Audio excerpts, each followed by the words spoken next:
All right, yesterday we left off talking about the fact that in our example we used a rotating armature and permanent magnets, but in fact they're not permanent magnets. They are electromagnets wrapped around an iron core. Yep, that's what that says. So, all right. Wow, thank you all for showing up.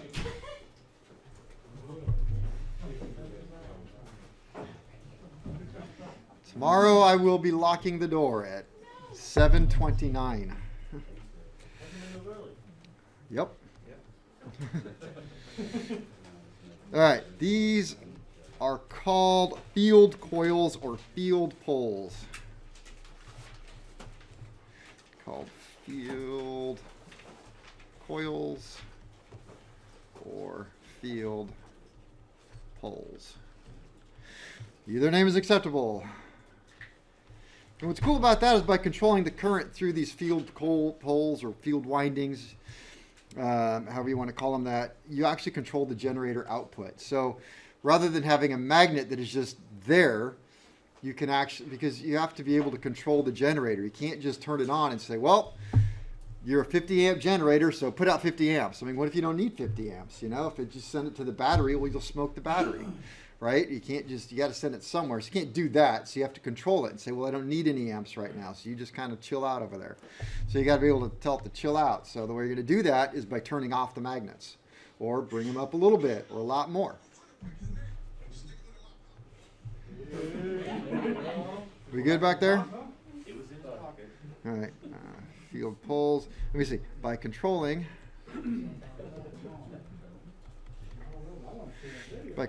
the current,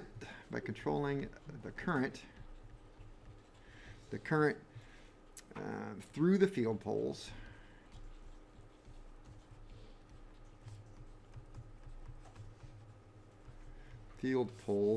We control generator output.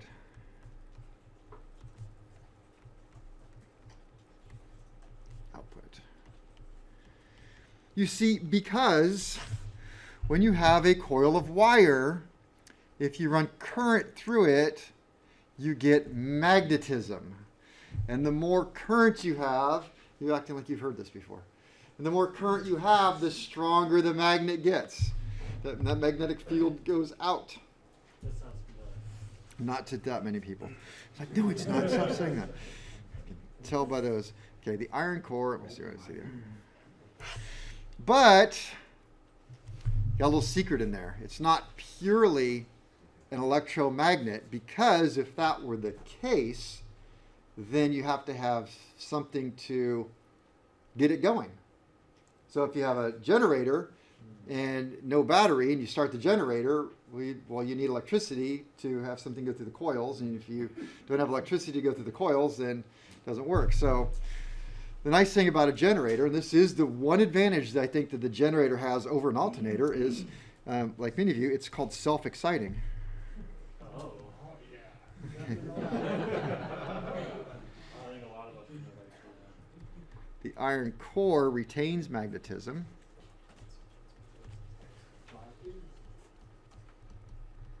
Magnetism that allows the generator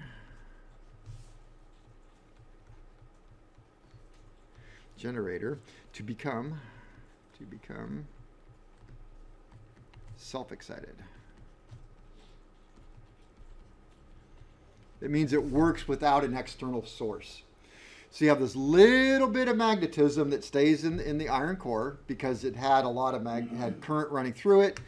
That current created an electromagnet. The electromagnet causes the iron core to retain some of its magnetism because it has some retentivity to it. Not a lot, because you don't want it to run away. You want just enough so that when the generator starts up, you start spinning, you have these pole shoes that have a little bit of magnetism that creates just enough current to go through the windings to create an electromagnet that gets the whole thing off and running. So this means no external current is required to get the generator working.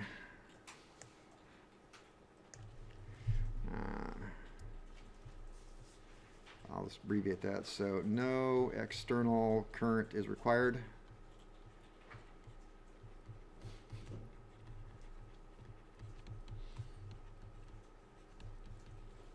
required to get the generator working.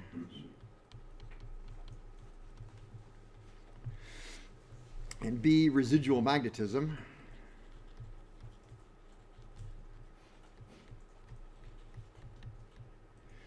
is enough to create a small current,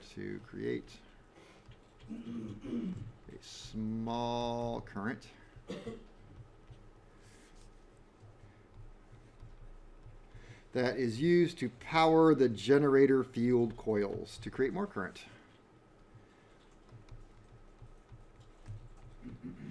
Used to power the field coils to create more current.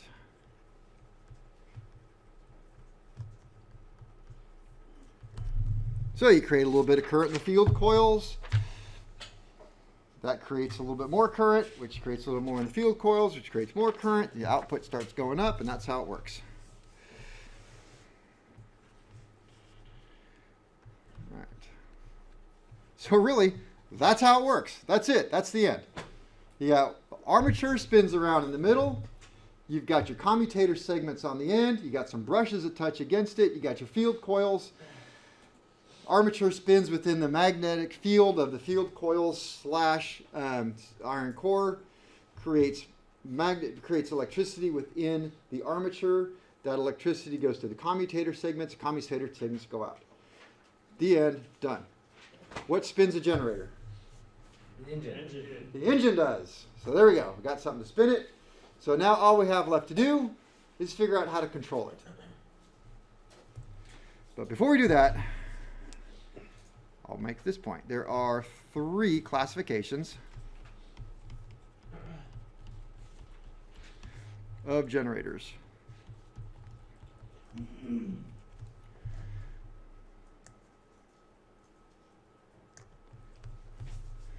One, shunt wound.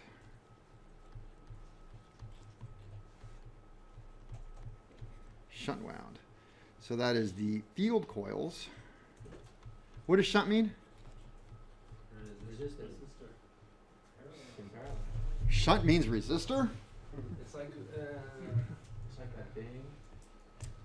Okay, that thing is called a shunt because if you have a battery and I want to know how many amps it's drawing, going to the entire load of the aircraft, in order to make that work, I would have to take and you have to think this through now, like my airplane, the battery's all the way in the back. So I would have to take that fat cable and run it all the way to the front, which it kind of does anyway, and then run it through an ammeter that's capable of, my airplane has 60 some amps, not 60? 60 amps. So think about your Simpson meter, that can handle how much? So now I need a 60 amp meter, right? And everything's got to go through that. And what happens if the meter blows up by chance or meter fails? Then I got nothing to my aircraft. So is this really a smart way to wire an aircraft? Nope. Or maybe it's some other application where, most of the load is somewhere else and like near the back of the airplane. So now I got to run this fat cable all the way up to an ammeter so the pilot can read it and then all the way back to the load. Does that make sense? All right, so rather than doing something like this, somebody thought about it and said, hey, why don't I just put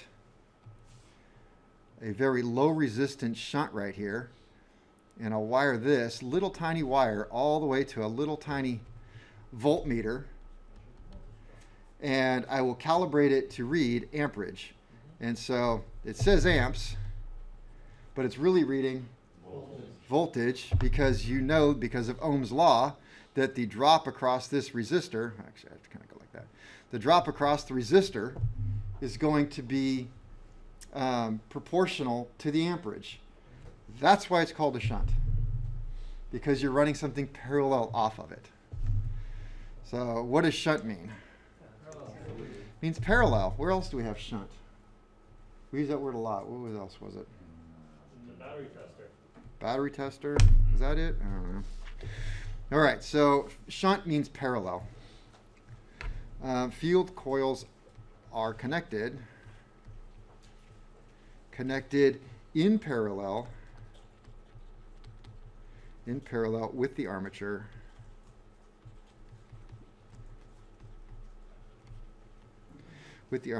and parallel to the load. Parallel to the load. So it would look like, so what did I say? Okay, so generator, the symbol kind of looks like this, which is really just depicting the brushes and the commutator back there. So here we go. So field coils are connected in parallel with the armature and parallel to the load. So we go like this. This be load. And that represents the field coil. So there you go. That's a shunt wound. Shunt means parallel. When you talk about motors and generators, they don't say parallel, they say shunt. I don't know whose idea that was. But that's just the way it works. All right, then we have series wound.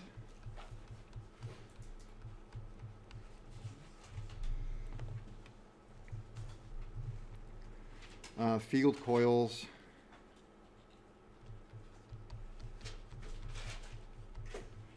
are in series with the armature and series with the load. Series with armature and series with the load.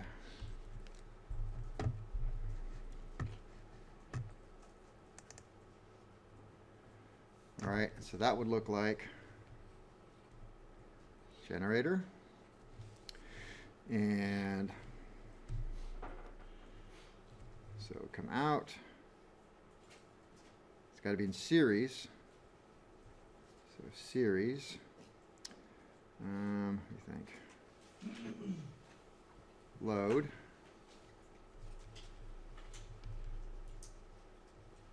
There, series with everything.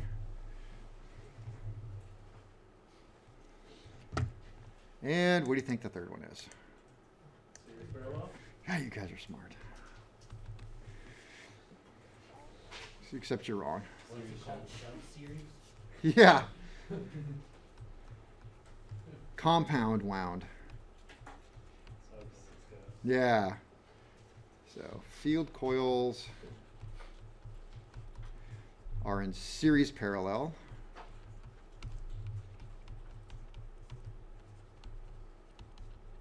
Parallel with armature and load.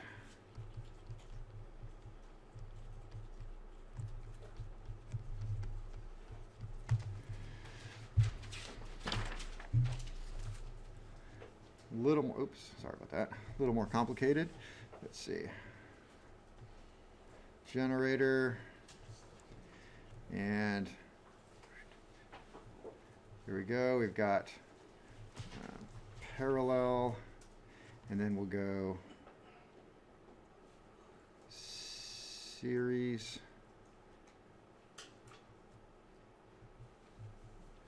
with the load, and then back around to there.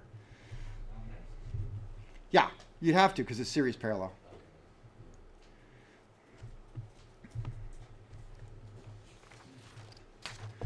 All right, so those are the three, and now I'll tell you about each one of them. I know, I knew you'd be excited. So there's a reason why they do this, why they have choices, and it's going to be the same way when you get into motors. So each one has got its own little pluses and minuses. Shunt wound. Wait, is that what I wanted to do?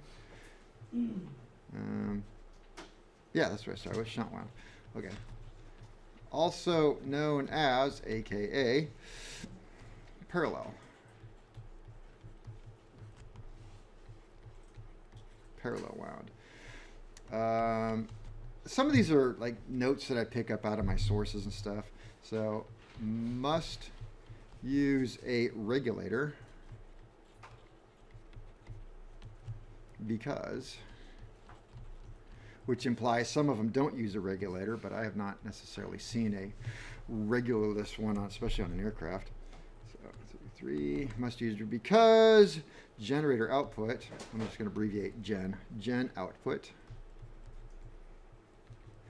can travel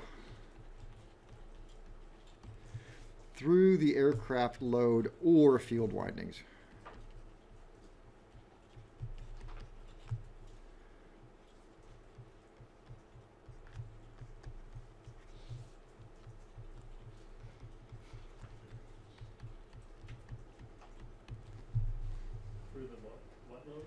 Travel through the aircraft load, or field windings. So it's got a choice, right? So we have this parallel path. If you can look at the drawing in front of you that you made the parallel path. It comes out of the generator. It can go through the field windings, through the aircraft load. Which way, if it's coming out of the generator, which way is it going to go? It has a choice. You guys have studied parallel circuits. Is that? The lowest resistance. Okay, so lowest resistance. If I have the aircraft load and I turn on my nav lights and then I turn on my landing light, did the resistance go up or down? I'm out of here. Whole aircraft is wired in parallel? Oh, in parallel, it went down. Oh, the aircraft is wired in parallel. The whole aircraft is wired in parallel. Right? Because if I wired the whole aircraft in series and the first light bulb goes out, then what happens? That's it. You've probably seen that. You're flying along in a Boeing 737 and everything just goes dark. Yeah. And then the, I gotta be careful, it's not a stewardess, but the flight attendant comes out and like, oh, they kind of swap a light bulb, whoo, everything comes back on. You know. Yeah. Meanwhile, the airplane was just kind of headed for the ground and you're like, whoa, okay, crisis averted. Well, we got the light bulb. Yeah. Maybe we ought not to wire the whole aircraft in series. So the aircraft is wired in parallel, and every time you add another parallel branch to any sort of resistance, the resistance goes down. Okay, so who says that? Sure, Kirchhoff, Ohm. Okay, so aircraft loaded. So let me see what my notes say here. If the aircraft load increases, the resistance will decrease. Okay. This causes less current to travel through the field coil. Why is it now less from the field coil? It's got two choices. Let me go back up here. Here we go. The parallel right there. All right, so you got the parallel. So let's just say the loads are even.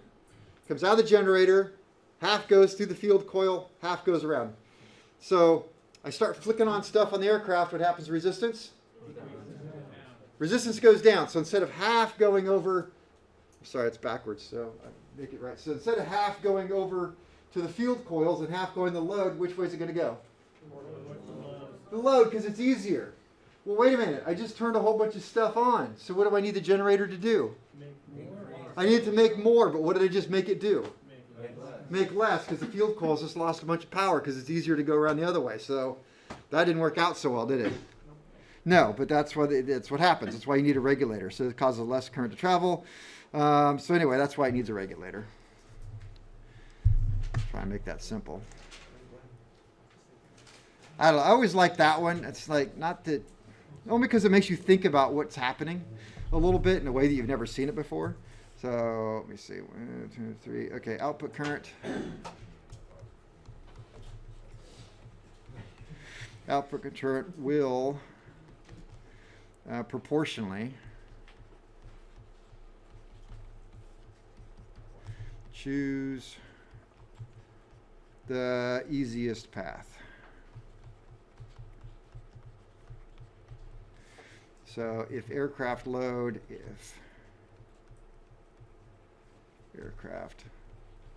increases, our total will what? Decrease. decrease. That means that less current will then flow through the field coils.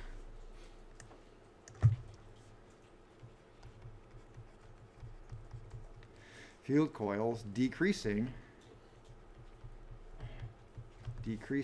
generator gen output. And I'll put that is bad because you don't want that. So a regulator is needed. And a regulator is going to sense this. Go, wait a minute. No. We got to do this the other way around. I got to get these field coils bumped up here. We got to get this thing putting out some power because the yoke actuator, which is something I just heard the other day, which cracks me up. Do you know what the yoke actuator is? You have a yoke actuator in the aircraft. What's your problem? The pilot. The yoke actuator. I thought that was funny. All right.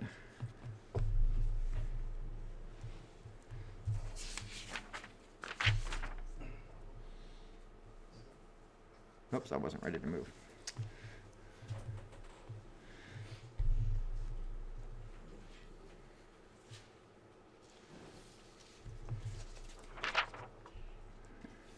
Shunt wound.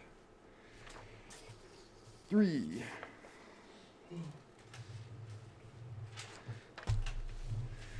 I have that this is most common in aircraft. So you can kind of expect to see that.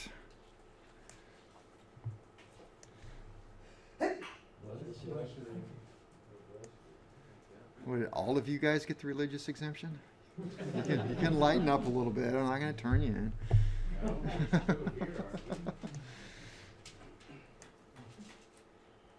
All right, moving. Everybody's good. Did anybody freak out on that one? Okay. What comes next? Series wound. All right. Field and armature and loader in series. We already said that. Well, I'll say it again. So field, armature, coils are in series. And then, so the resistance of the load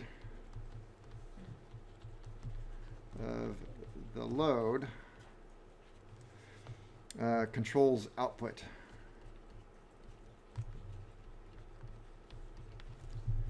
So when the load increases, try this again. When load increases, our total does what?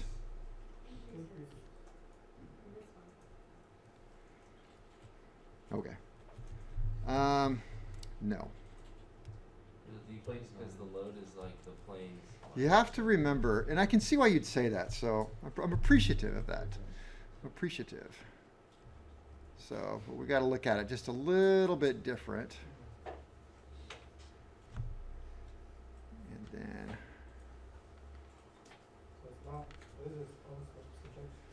So it kind of, well, wait a minute, let me do this a little bit different.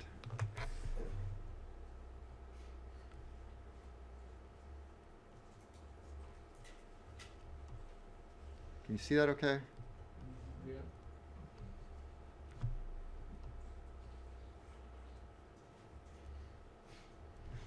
The load is in series with the armature. Yes. So this is the load right here. But see how it's wired? It's a wire parallel. So everything, because it's still the airplane, so everything has to be wired in parallel still. So you've got landing lights, nav lights, gear motor, flat motor. I think that's all there is on an airplane. So that wouldn't be series parallel. Interior lights. Since the radio The load is in series with the generator. Okay. You can't wire an airplane in series. So this is called series wound. And the reason why it's that way is because of the first drawing where it's going to come out of the generator. It's just going to say load. And then that wire goes off to the load, which is the airplane. But the airplane is wired in parallel. Now, I can't call it compound wound or series parallel because then you go, wait a minute, then what is the compound wound? It's series, parallel. It just kind of gets stupid. So you have to kind of think of it in a bigger picture. So in this case, because the load is the aircraft, the load is a variable load. And the more items I turn on, the resistant R total will what? It's always going to go down in the entire aircraft. So R total will decrease, will be less. Smaller words maybe. Because the aircraft loads are in parallel. I can put that because... Thanks for drawing the picture, Kevin. That's a good picture. Really, so it's like so easy. You draw the It's so simple. So in reality, the load itself is in parallel with the generator. Yeah. So, Yeah. So it's still Kirchhoff's law. Yes. I understand that. And I think Tobias said the same thing. Well, wait a minute. Isn't that really series parallel? Yes, it really is. In this case, it's sorry. Why isn't this one made a regulator? Like the Why doesn't it? yes. I've never seen this type in an aircraft to begin with, but I think I'm getting to that. Resistance, yeah. And also, why? I mean, it's festive, it's cool, but how come you have one and nobody else has one? Sharing is caring. Nobody else wanted to go to McDonald's. Oh. Is it a Disney? Yeah, it's obviously Disney. So it's a Happy Meal thing. Okay. They give it to you? Well, that goes without saying. All right, where am I? F, A, B, C, D, F. Okay, this causes field current to increase in output. So then what happens is, get back to my thought process, we have this generator, and if we have a reasonably high resistance through the load, then there's a high resistance in this series circuit going around, and not so much current wants to flow through the field coil. Yep. Yep. You're just like, oh, whatever, Kevin. So if I decrease the load here in the red box, the load gets less and less and less, which means the resistance goes lower and lower and lower. What would the generator tend to do then? Or think of it as a battery. What would your battery do if you started taking away resistance? constantly putting more power into it. What happens to the current flow? Increases. And current flow would go up in your battery. Well, that's what I want. Every time I turn something on, I need more power. My resistance goes down a little bit, so more current flows through the field coil. More current goes through the field coil, my output is higher. That's good because I needed it. Turn on something else. Resistance goes down a little bit more. Current flows through the winding a little bit more. That's good because I needed more power because I just turned something on. So you see how it works out? Kind of works itself out. Although I don't know how well this really would regulate it. I don't see this in an aircraft. I've never seen a regulatorless, that a word, generator. Doesn't mean they're not there. I just never seen one. Okay, so because 5. This causes field current to increase.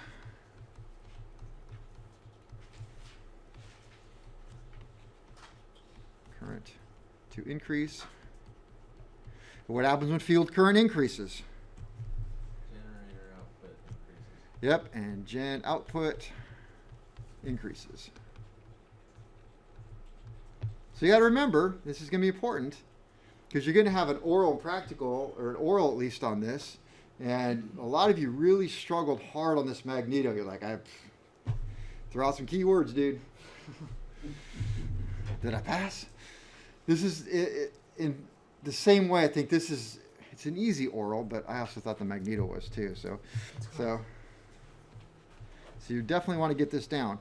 When the load is reduced,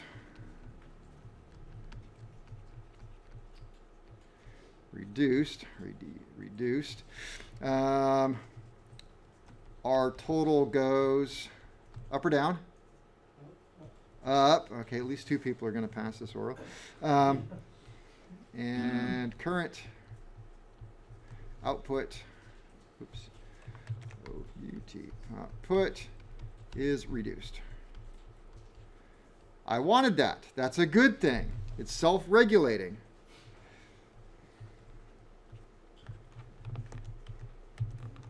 VI. There we go. Series wound generators are best in regulated RPM settings and not in aircraft. Best in regulated RPM, which means the generator's got a set speed. It doesn't change because one of the functions of a generator is the faster you spin it, the more output goes.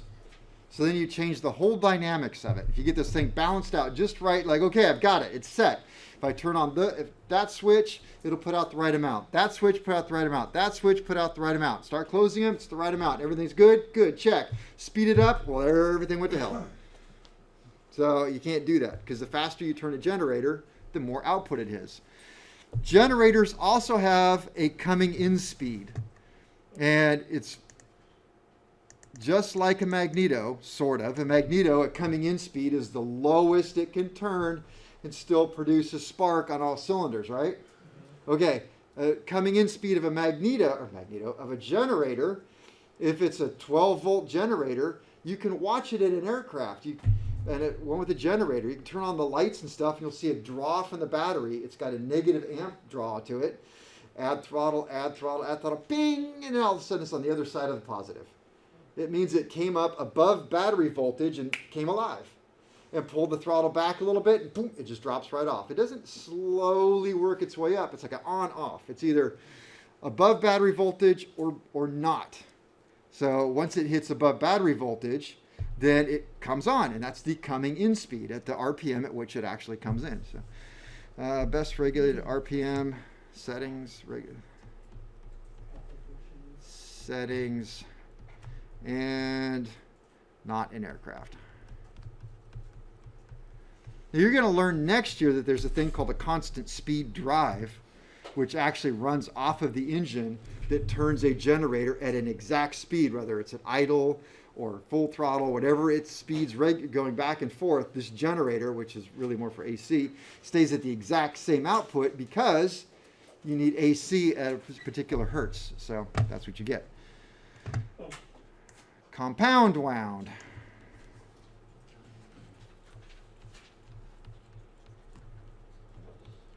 Which means series parallel.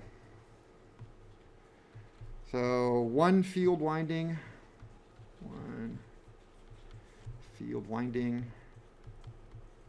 in series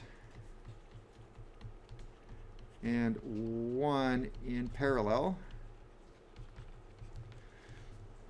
with respect to armature.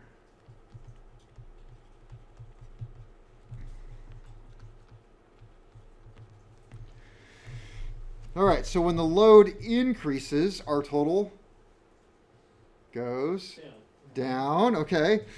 When load decreases, series winding current increases and parallel winding current decreases, output remains constant.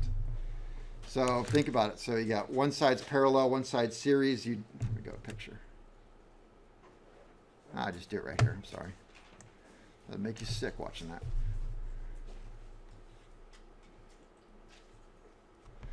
So one is in, we'll make this one series, and this one is with the load. There we go. So when the load decreases, then all the current would want to go this way, right? Yeah. Okay, which will increase the current flow, oops, that should be field winding, through the field winding. And that's good. But it takes away from this side over here. And so when the load goes the other way and you start increasing resistance, then instead of going this way, it's going to go the other way. So it really kind of remains sort of an even output. So when load decreases, it stays the same. Where you use that, I'm not entirely certain, but that's what it does. So when load increases, when load increases, our total will, up or down? Down. Load increases, our total will go down. Goes down. I want to screw this up. When load increases, series winding current increases. Series winding current increases. This will be the series right there. That will increase. Output remains the same.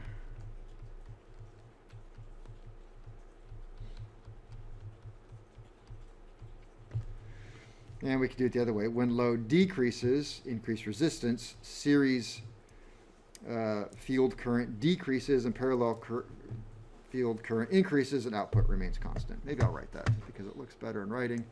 You'll kind of see it. So 1, 2, 3. When load decreases,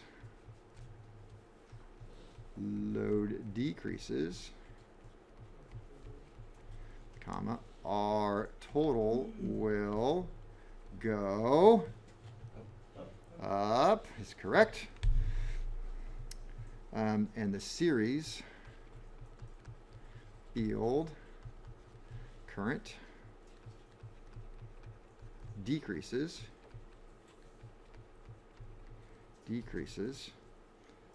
parallel field increases, and output remains constant.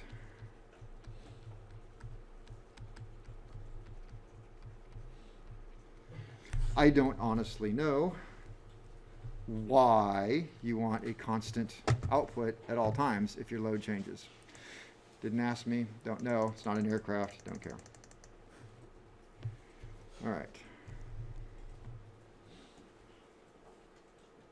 I'm going to skip that point because I don't like it. So regardless of type, they all need a voltage regulator. Well, kind of do, but it also said they don't. So we'll just go move on to construction. So what about it? What do we have inside of a generator? What does it consist of? What are the parts? Just like armature. Let's see, we'll go armature. Armature is kind of the weak part of these things. They're heavy. But if you overtax a generator, you get a heat buildup in it, and then the solder that's holding the armature together starts to get melty. And because it's spinning, you have centrifugal force, and it'll throw the solder and the wires out, and then the armature is no good. So armature, let's see, armature windings are contained in the rotor. You leaving? Still going mad? Let's see. Trying to decide if I can cut some of the armature windings are contained in the rotor. I think that's self-explanatory. Armature windings are connected to the commutator. You know that. Should I write it? If I don't, I'll regret it. Armature windings are contained in the rotor. That's the rotating part.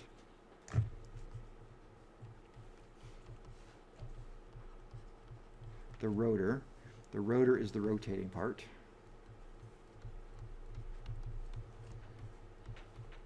So you're going to see that again and again now. We talk about a rotor. It's the thing that moves. It rotates. That's easy. Armature windings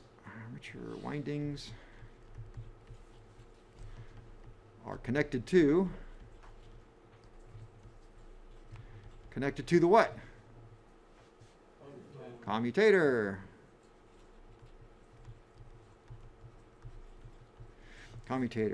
Armature is turned by the engine. Through gear or belt drive. Could be wind driven.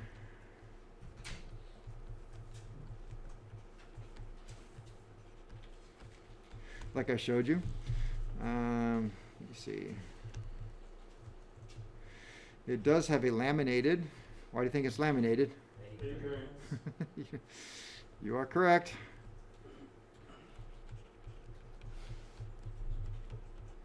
Laminated soft iron core mounted on steel shaft. Mounted on a steel shaft.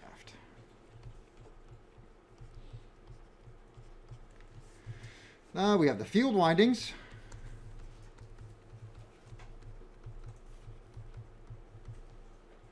Field windings. They are stationary. They don't spin round and round. They stay put, and they produce the electromagnetic field.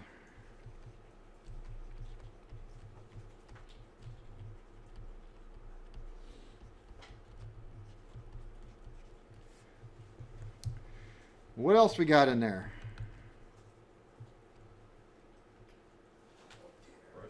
Thank you. Brushes.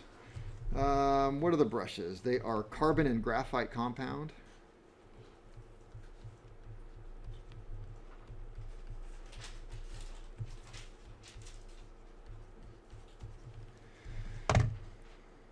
They are spring loaded to press against the commutator.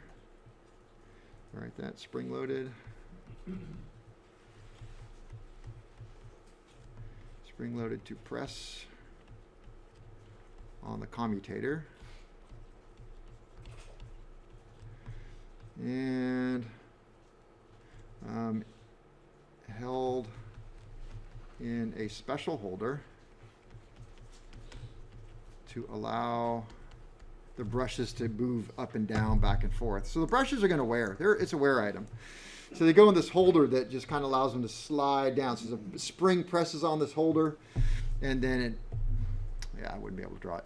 And spring presses on the brush, and so as it wears, it just kind of pushes it down, down, down to allow brush to slide as it wears. And inspected, oh, I'll just put this replaced. Yeah? What? You have to speak up. Special holder. Oh. Holder.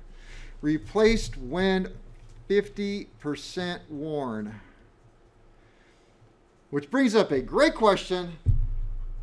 You're inspecting a generator, you open up the band on the back, you look at it, you take a look at those brushes, you go, oh, I'm supposed to replace when they're 50% worn. How do you know? How do you know they're 50% worn? Get a new one. Ooh, get a new one, compare it, or sometimes you take a look at the brush, they're square, and you'll see a little dash line somewhere about 50%. So if you don't see the dash line, it's either more than 50% or didn't have a dash line. So that's where experience pays off. All right, so we have some other items in here that I have not mentioned. Dude, could you write faster? The frame of the generator is actually quite important to its operation. So we have the end frame. Holds the armature, well, we'll say holds armature bearings.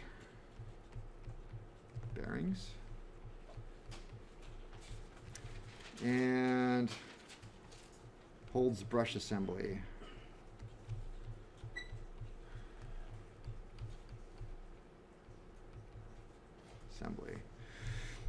The drive end frame, that's the opposite.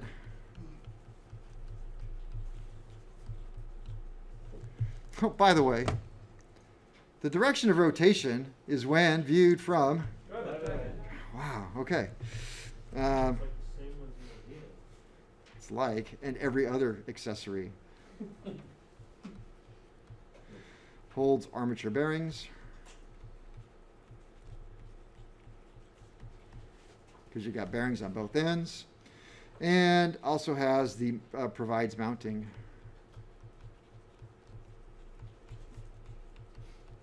I'll put mounting holes. It could be whatever, each of the holes. They do get hot, so you have to provide cooling.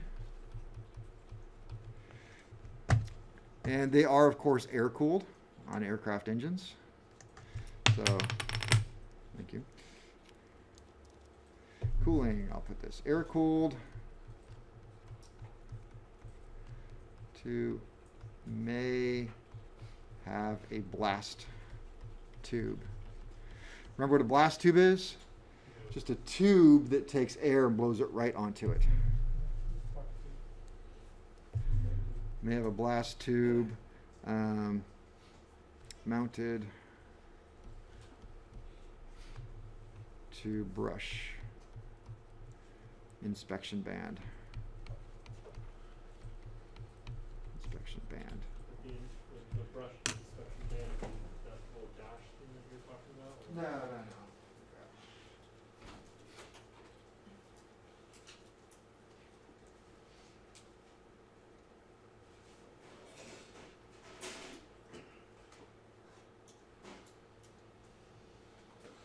All right, so here's an armature with commutator. Here's your generator. It's missing the drive frame. This is the end frame. And this right here is where the brushes go. And the brush holder, and you can see the little spring that's going to press down on it.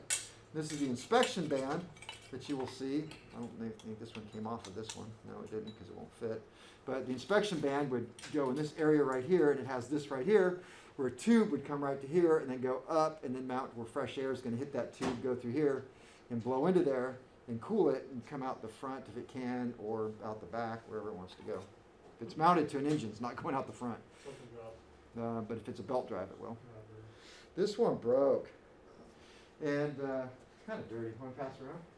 Yes, because it's interesting to know. There you go. It's a little heavy, and that's probably only about maybe a 20 amp. What is the regular? Only Where's the regulator? No, what is a regular amperage output, would you say? On an old plane at 20 amp. They're not a lot. 20 to 40. 40 would be kind of big. Depends. Bigger the airplane, the more it would be. All right, 4, 5. Ah, perfect timing. I'll make this point and then some have a built-in fan. That's what I'll say. Especially the belt-driven ones. They have a little fan right in the front. And that brings me to voltage regulators.